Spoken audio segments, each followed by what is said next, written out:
Ryan Reynolds here from Mint Mobile.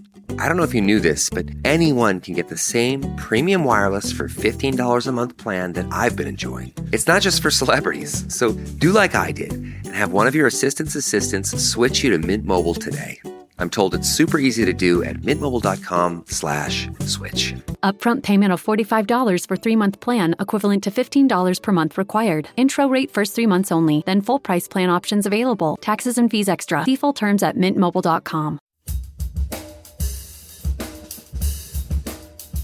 You get into medical school, so you perform, you write your papers, you want to get your residency slot, you did well on your boards. There's no empathy course. And if they have one, it's not really graded, and there's no incentive.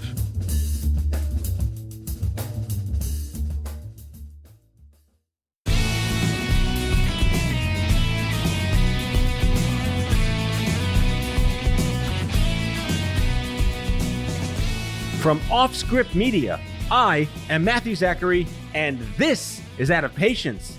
Some of you may have heard about this acclaimed Netflix series called Lenox Hill, because if you haven't, you've got to check it out. 4 doctors at New York's storied Lenox Hill Hospital balance their personal lives and their dedication to their patients in this incredible documentary series. And one of those doctors joins me right here in studio today. Dr. David Langer is the chairman of the Department of Neurosurgery at Lenox Hill and the co-founder of Playback Health, and I'm fanboying for all the reasons. Touching people's brains to save their lives is indeed an interesting badge of honor to wear and a burden to bear. And as someone who has personally had their brain touched by a neurosurgeon, I have the most profound respect imaginable for the practice. David is also one of the most genuine and empathic human beings around, who happens to be one of the most recognized leaders in his craft. Among many other things, we talk about the deep-rooted missing element of humanity and empathy in medicine, and the ebb tide that lack of empathy has yielded in pervading the practice of medicine itself. If you're not already swooning over David himself, I will also mention that David was a first responder to the COVID pandemic when the shit hit the fan right here in New York City. This man was at the Javits Center treating people every day. With that and more, please enjoy part 1 of my bromance with Dr. David Langer.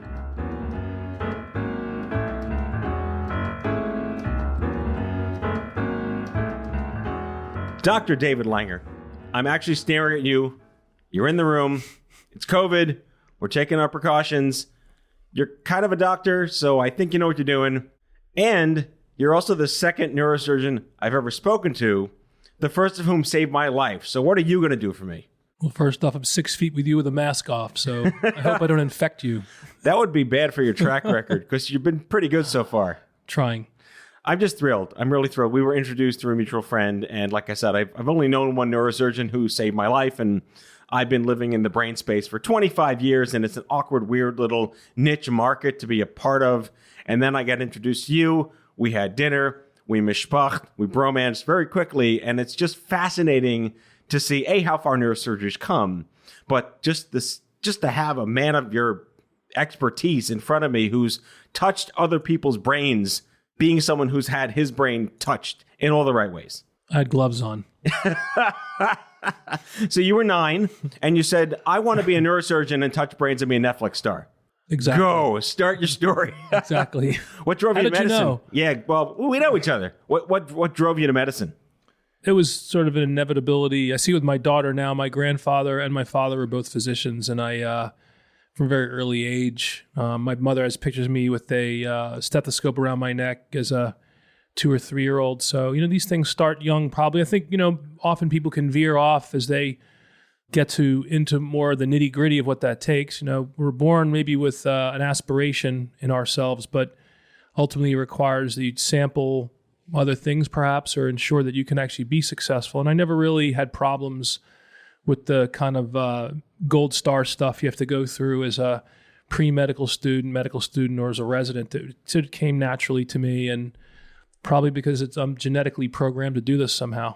Yeah, your telomeres were baked in from your family genetics, right? Well, I think that what's probably baked in is empathy and hard work and a certain level of intelligence. I don't think I'm a genius, but there's a certain necessity to have just a basic IQ that can get through some of the rudimentary stuff. I think it has less to do with how successful you are as a physician, but it's a combination of your emotional structure, the mentors and the people that you look up to, and how you filter that, and then can you just handle some of the mechanical aspects of what it takes to become a physician. You have all the right words. Well done. Was neurosurgery in your sights in the beginning? And how did you decide subspecialty-wise to go into that direction? No, I remember I was probably not even in medical school yet. So I know it must have been in there somewhere.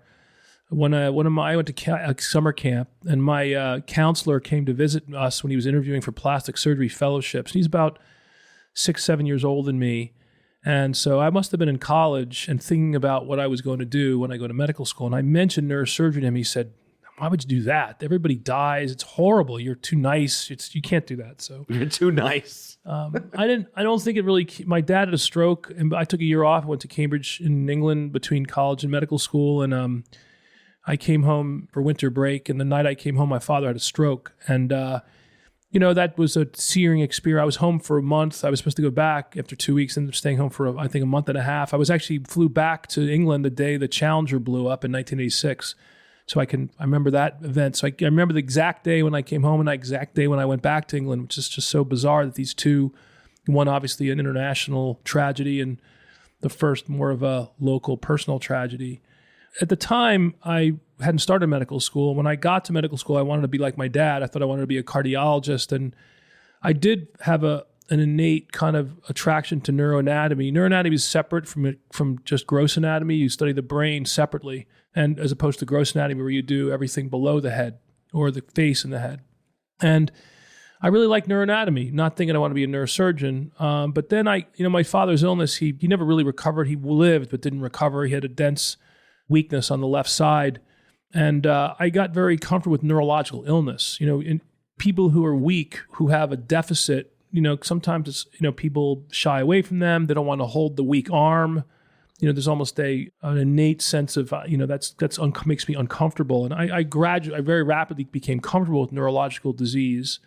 I went into my rotations and I really didn't like internal medicine. I found it to be selfish and relatively boring. The kind of mechanics of it, the rounding and the constant banter. The residents didn't seem very happy. They weren't collaborative.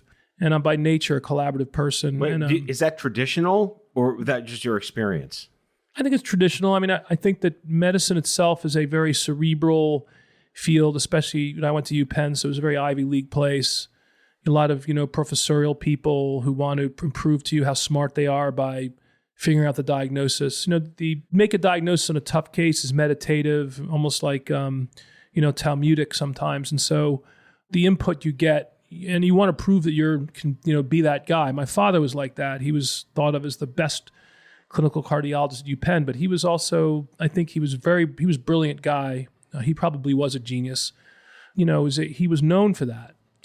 It's hard to share that with other people. You're either right or you're wrong. And if you contribute, you get positive feedback for that. I just didn't like it. I found that people were trying to prove that they were smarter than you, or they wrote something in their note that you didn't put in there. And I just didn't enjoy it very much. I also couldn't imagine not having the operating room. When I went to the OR, I just loved it. I loved the pace of it. I couldn't imagine rounding and seeing patients every day, and that's it. Like no procedures.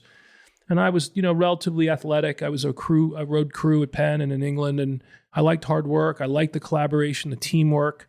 And the surgery residents loved it. They were all, when a new patient came in, they were excited for a patient because they got a new case. Well, the medical residents were like, "Oh my God, how many hits did you get last night?" That was the discussion in the mornings. The surgery residents wanted to take care of patients, and the medical residents didn't want to take care of patients. And so I realized if I was going to do cardiology that I'd have to do internal medicine residency, and I couldn't fathom doing that. So then I was thinking about doing cardiac surgery. And in some ways that may have been the best thing for me. At the time, though, cardiac stents were just coming out. This is around late 80s. So I thought, I was in the hospital late all the time, and the cardiac surgeons were always there with sick patients, and they were all divorced, and they had troubled family lives, and had girlfriends and wives and this kind of thing. Very, very male-dominated also, I might add. And it still is. But I said, I just didn't think I could do that. And I thought that was probably the wrong time to be going into cardiac, that the heyday of cardiac surgery was over. Well, fast forward, I ended up going to neurosurgery. I got divorced, and I went to neurovascular surgery, and stents and catheter-based devices blew up my specialty anyway. Right. So it's one of these things you never know. There's a certain aspect of luck and just happenstance that lead to these decisions. But I did it because of my relationship with my father and what my father went through and the experience I had in neuroanatomy. And I think there's a tendency in neurosurgery, it's a proving ground. It's a myth field. It has a certain austere, disconnected, like the brain surgeon, kind of like Buckaroo Banzai kind of thing. We're dating ourselves, you know that. Yeah, I hear you. Well, it even comes for the Doctor Strange. Oh, Benedict Cumberbatch. Benedict Cumberbatch. Gesundheit. Exactly. He was a nurse. They always use neurosurgeons at this kind of like, elite, yeah, esoteric, separative medicine kind of I think a lot of guys do it for that reason, especially men. And it wasn't really, that might have been in me somewhere back when I was in high school or college, but it morphed into something more substantive because of my father's illness. And I chose the right field for myself. Going back, I've been in many dogmatic, principled, philosophical, like deep philosophical chats about the value of the way med school has evolved over 180 years. You went in the 80s. Is it any different today? I mean, I guess the framing of the question is the familiarity of, like, your first word on this talk was empathy. And there's empathy training. Are you born empathic? Can you learn empathy? And you're going into medicine to do X, Y, and Z. What are your thoughts on the advancements of that dogmatic principle into medical school? Well, if you look at medical school education, it really didn't change until what's called the Flexner Report, which is a kind of historic change in the way medical schools were administrated. Up until that time, I think it was the early 1900s, medical schools, you paid to go, and they all had different curriculums, and if they approved you, you went out there and practiced medicine. And so there was the licensing process, and it was just crazy, and there were all these kind of crazy things people were doing. There wasn't a lot of cross-fertilization. So the standardization of medical school education really happened after the Flexner Report. But I think since World War II, there's been a structured medical school curriculum that's 2 years of clinical basic science and then 2 years of clinical medicine. That began to change during my time. Harvard Medical School, for one, started a brand new curriculum, which it's changed a million times since. And Penn also had, an aggressive earlier entry into the clinics, which it's also a marketing campaign. We're going to go into clinics day one. Well, then you have anxiety because you're a fake. It's like you can't have it both ways. I remember my first day in the clinics, I was wearing a stethoscope and a white coat, and the patients think I'm a doctor. And I'm like, I'm not they're asking me questions. I felt, it's like an imposter syndrome. And, people have to be patient, and you have to spend the time, and you have to put the work in. Our youth is incredibly impatient, and everything has to happen now, and I was too. To offer up earlier access to the clinics, that doesn't mean you're a doctor. But it's not necessarily better. It's just more sexy and more interesting. So given that experience, I think schools have evolved. Like Hofstra Medical School, for example, trains all their medical students as EMTs. They're in the first month or so. So they're in an ambulance. They see the patients having their heart attack, having their stroke, seeing the patients transferred. I think it's a really brilliant. That's incredible. Yeah, wow. Yeah. So that's I think, because you don't need to be pathophysiology to see the person suffering. And I think that I think having more women in medicine, frankly, or women in everything, that's a better thing. It's a better thing. I think that's what's really had the biggest impact. I don't think you can learn empathy. I really don't. I think this is something that comes from your upbringing, the way you see your parents or your close relationships or people who affect you growing up. You see how they treat people, what they talk about at the dinner table, how they treat people in a bar or restaurant. Do they yell and scream at the waitress because the food is cold?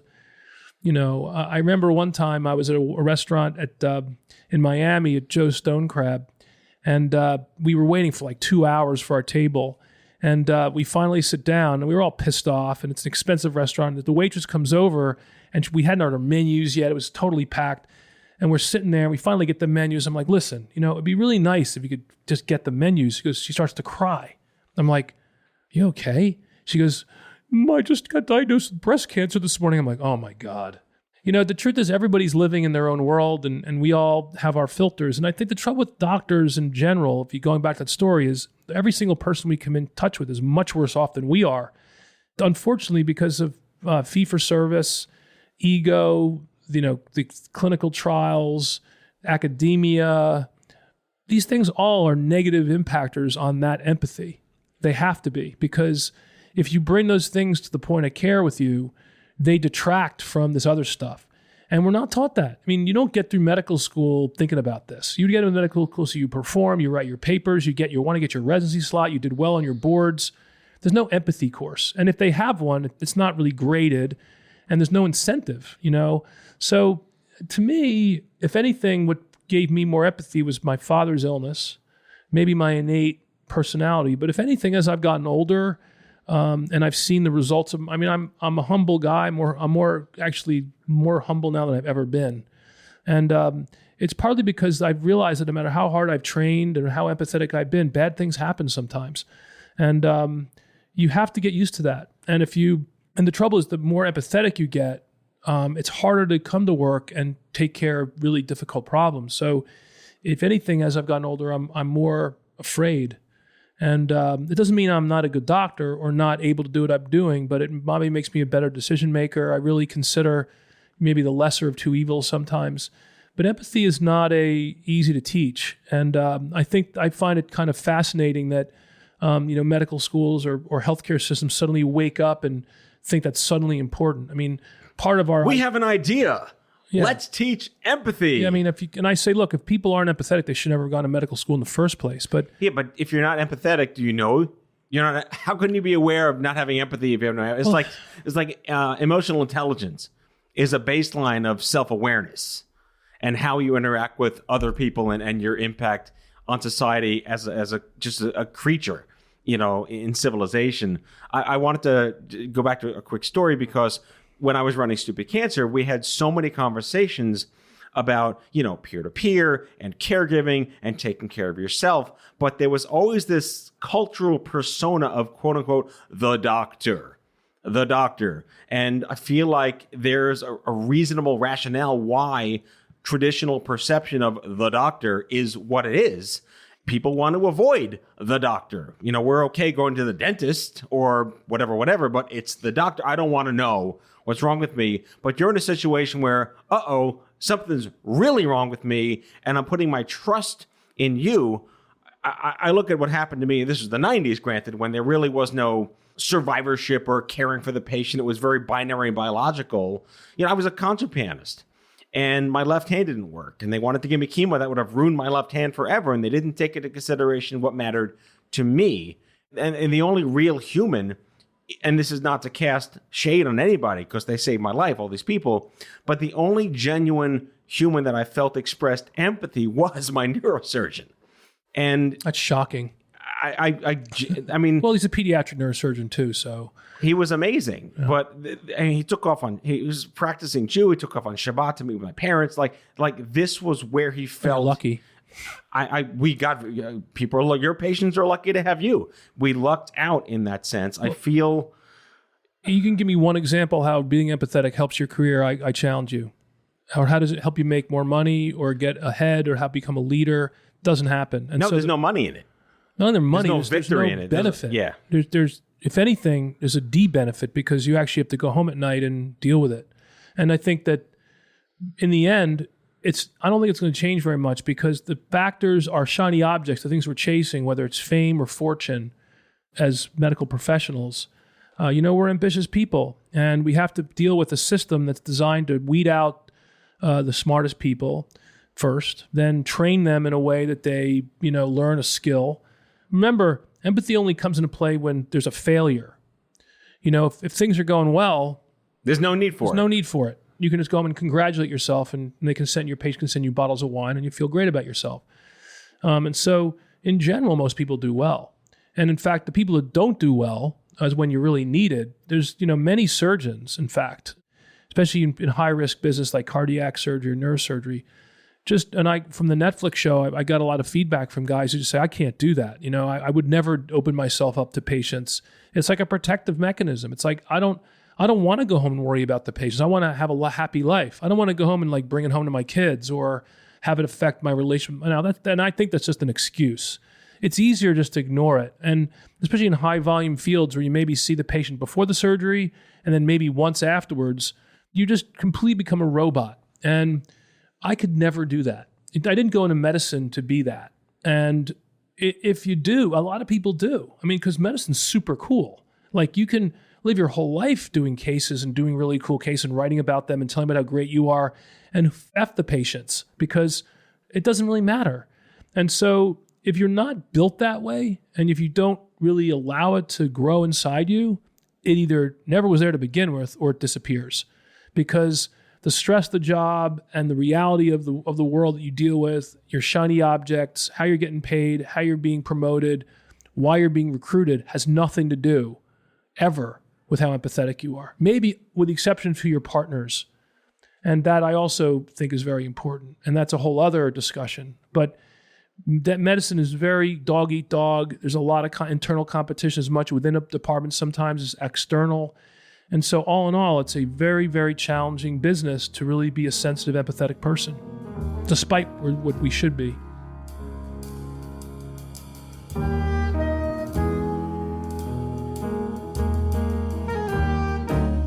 Back with our guest after the break.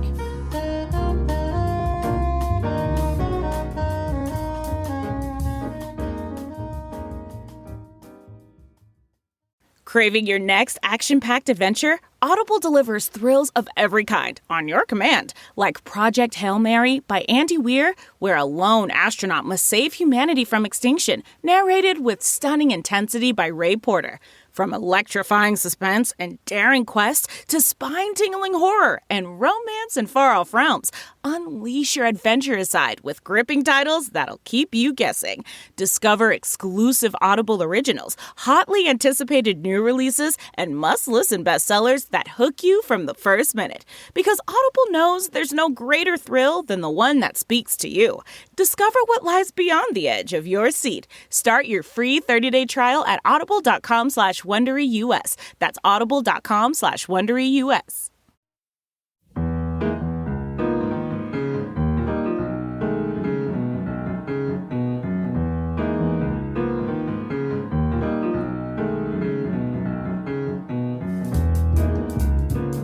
David, you mentioned that obviously empathy potentially cannot be trained. It is innate in all of us by predisposition, perhaps.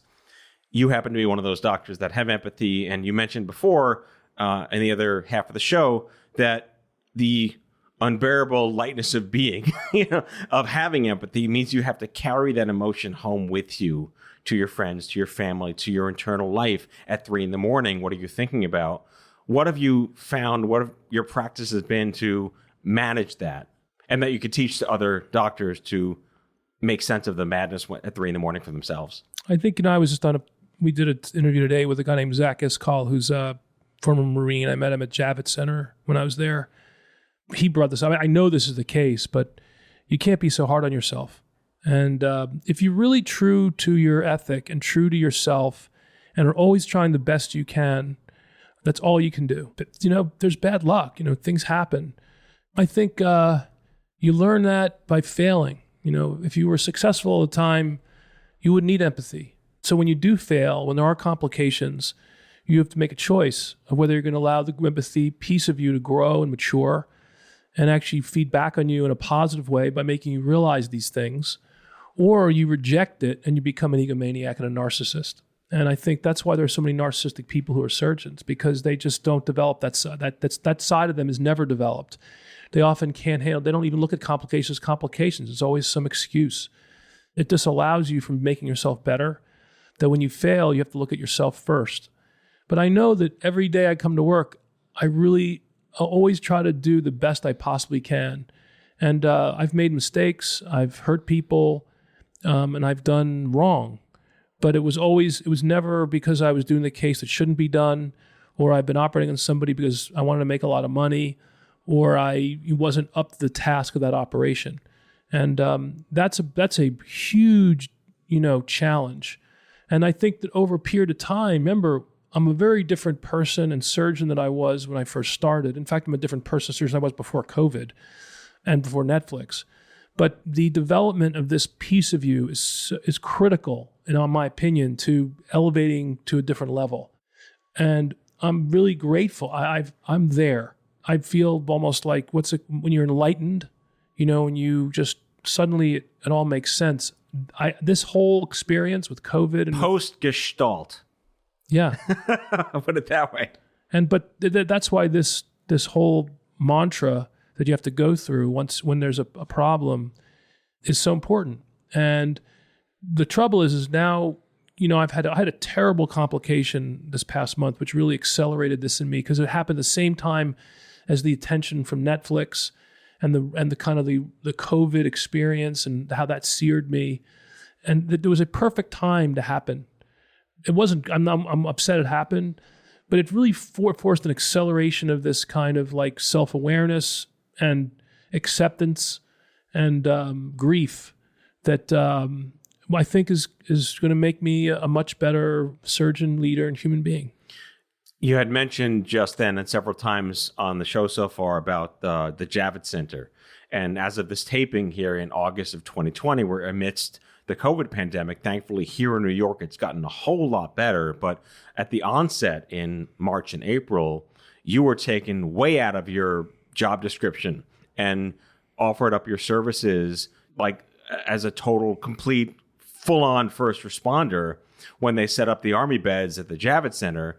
That must have been, I can't even imagine that, and that's a platitude to say to you staring at your face right now. But what was that like to be, I won't say yanked out, this was not a neurosurgery play. You were brought in to be a doctor.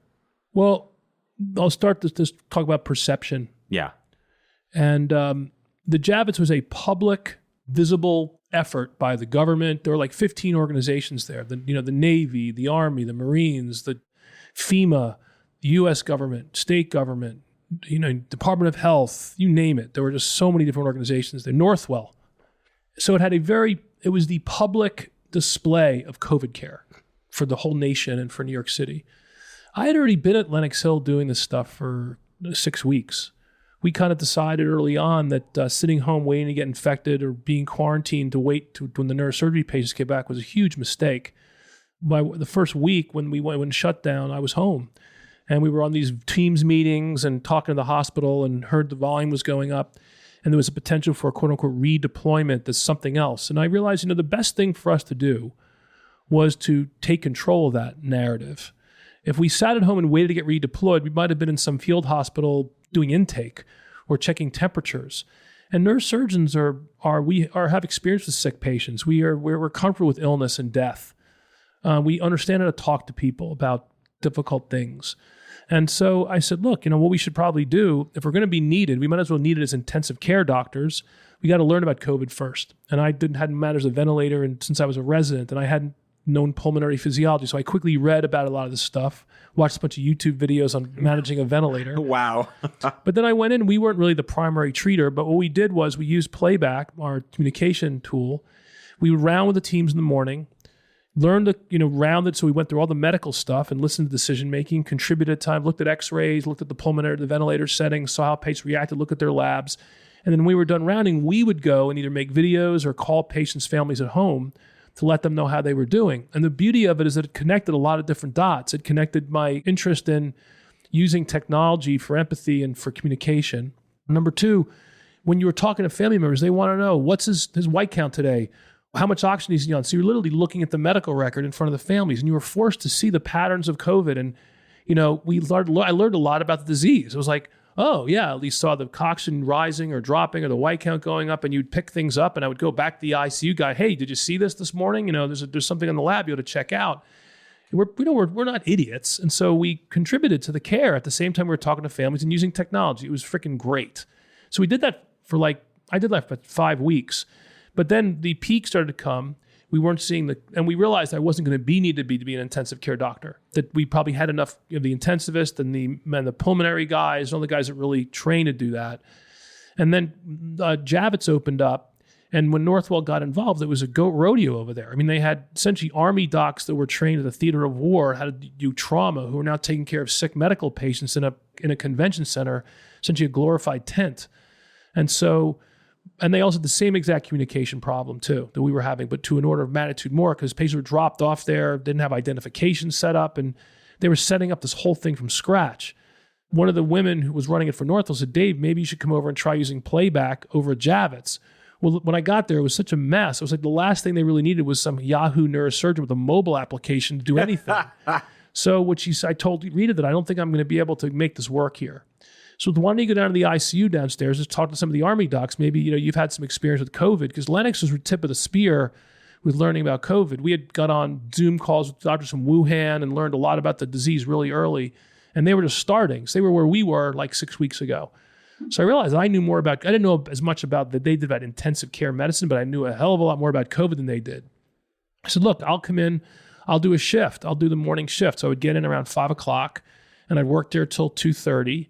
And so I did a 7-hour shift, and because they had 2 additional shifts, or about 8-hour shift. And I got back to Lenox by 3 o'clock. So I could, be back and do the departmental stuff in the afternoon. And it was just amazing. And I tell people this day, but you didn't have to. You chose to. That's what's really evocative here. Well, you know what? There's a David Brooks op-ed piece. I talk about this in talks I give called The Age of Coddling is Over. It's from April 15th or 14th of this year.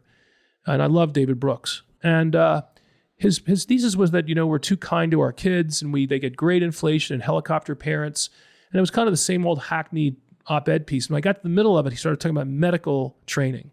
And that medical training, unlike, the humanities or even some other, government, is that it's you're right or you're wrong. It's a plus or it's a minus. Science tests either get the answer right or you get it wrong. There's no subjective nature to it. It's like being a golfer versus being a gymnast.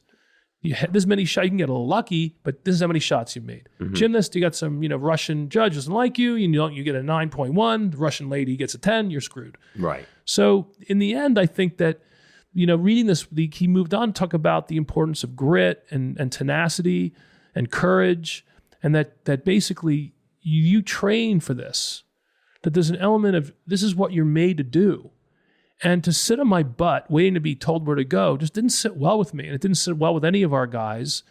And in the end, this move to Javits it actually was accidental, because I wasn't planning on going there to do intensive care medicine. I really wanted to use playback. But in the end, and in fact, it never got that busy in the ICU, thankfully, but maybe today, one of my greatest successes. And I mean, I've been done crazy operations that have required a huge amount of effort. The one woman who was my first patient that came in who needed to be intubated, but I knew that the best thing to do for her was to get her dried out with diuretics and give her high-dose steroids. We got her extubated 2 days later and she went home. And it was only because of the experience that I had in Lenox to know the things to do. If I had been there, she may have survived, but I felt so gratified. It was like this other part of me. It wasn't about, neurosurgery. This was just caring for people and impacting a single life. And it brought me back to the core mission that I've always had. And that was, in some ways, the greatest and most valuable case of my career, in all honesty. And I'll never forget it. We always forget the people we screw up. You don't remember the positive ones most of the time. I forgot. But because the nature of it and the emotion behind it and the effort it made to get there, Margaret Mead, who's an anthropologist, and I tell the story a lot, was asked by a student, what was the first sign of civilization in her mind? With all of her, archaeological digs, what was the first sign of civilization? And she's, the student thought that she talked about clay pots or hooks or art on the walls or fire, something like that, burned wood, whatever. She says, no, the first sign of civilization was finding a healed femoral fracture in a human. Because that suggests to heal a femoral fracture, if you break your leg, you're trailing, you can't keep up with your tribe, you get eaten or attacked, they attack the weakest. So the fact that you have a healed fracture means that someone bound up the wound, carried you, fed you, protected you. Nurtured you back to health. Right, to protect you until you could walk again. And that's the first sign of civilization, because we're at our best when we serve others. And in the end, the bottom line is that what this moment for me was. It was like that was the femoral fracture. That was it. And these experiences seared into me. It became my new me. And when you have the Netflix experience on top of that, where I began to see myself through other people's eyes. Like I didn't know what I was doing. I was just doing it. But the reaction people have had to me and the feedback I've gotten, whether it's letters or emails, you realize that I've been able to develop a voice for this, and I've become much more comfortable with myself. I'm not trying to prove anything. And I can live in a very peaceful, comfortable place, really for the first time in my life, because I know I'm doing the right thing and I'm not going to apologize for it. Well, there you have it, my friends. Part 1 of 2 of my incredibly profound conversation with Dr. David Langer. You know, if you can't already tell, he is one of the most passionate, articulate, and empathetic doctors I've ever known, and rightfully so. I am profoundly inspired by David's approach to humanism in medicine and appreciation for what needs to change about med school and the lack of empathy therein, coupled with his genuine recognition of self-care, because you can't save the world till you save yourself. Well, we've only just scratched the surface. Part 2 of our conversation dives even deeper into the man himself, his entrepreneurial penchants to reboot the doctor-patient relationship, and how he's handled his newfound international notoriety as the star of the Netflix series Lenox Hill. Stay tuned, true believers, and we'll see you back here real soon. MZ out.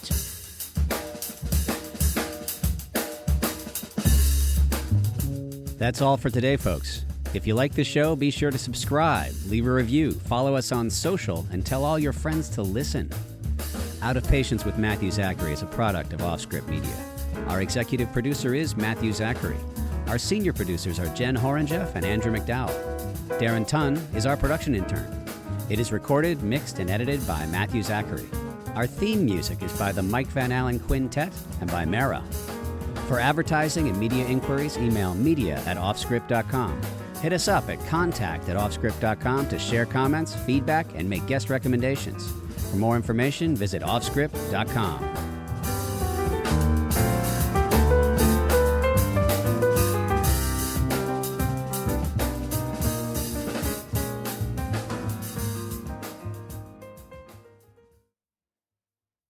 Are you looking for a new job or want a career change? Look no further than Monster.com. Need a little help standing out? Our expert resume writing services will make sure you shine. Want to brush up on your interview skills? Engage with our AI interview prep tool.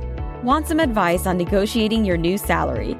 Visit our salary tools and extensive library of career advice articles, and you'll have all the tips and tricks you'll need to succeed. Visit Monster.com today and take the first step towards your career. Monster.com. Find your right job fit.